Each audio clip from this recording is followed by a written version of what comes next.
Sadly, when you become really focused on something and you're at an international level, a lot of times it becomes really one-dimensional, and that's exactly what happened. You know, cycling took over. It was great. I was traveling and living in Europe and meeting with great results, and the horses, for almost 20 years, I didn't ride. And then we did a race in Bend, Oregon, and I rode by the Bend Horse Show, which, if you've ever done, is amazing, right? And I stopped in and I saw a bunch of people that I knew, and the smells, and just hearing, you know, the footfalls, and just being in that environment again. I said, I absolutely have to ride. It has to be part of my life again. And so I slowly started working my way back towards horses, and came a time in my life when I was done with cycling and really took up again with horses. And now that transformation back onto four-legged instead of the bike has been a little more complicated, because I'm taking with me everything that I learned in cycling, which a lot of it is very positive, but a lot of it is, you know, a bike doesn't have a bad day. You know, the worst you're going to do is crash or have a flat. You're not going to have a bike that just doesn't want to do its job that day, wakes up not feeling well.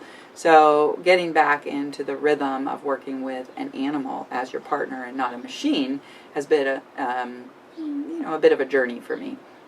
And then the other thing is that the horse world has changed a lot in those 20 years. A lot. Now we're on warm bloods. We're not on thoroughbreds. So the riding style is much different. Balance point is a lot different with your body. You know, you ride a thoroughbred a lot differently than you ride a warm blood.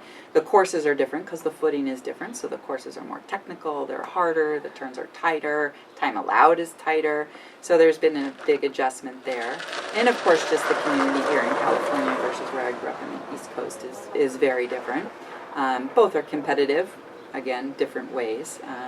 So that transformation has been taking place over time, but I think it's been a positive transformation, and you know, it's nice that people refer to my cycling career, but honestly, things like being named to the Women's Sports Foundation as a speaker has been kind of a nice accolade for me to show that, and the reason why they really picked me was because I have the dual sport behind me. And that just shows me, okay, I'm starting now to balance both. I'm not just a cyclist, and now I can set that behind me a little bit and become, you know, a professional rider, which is really, really makes me happy. That really brings joy to my life.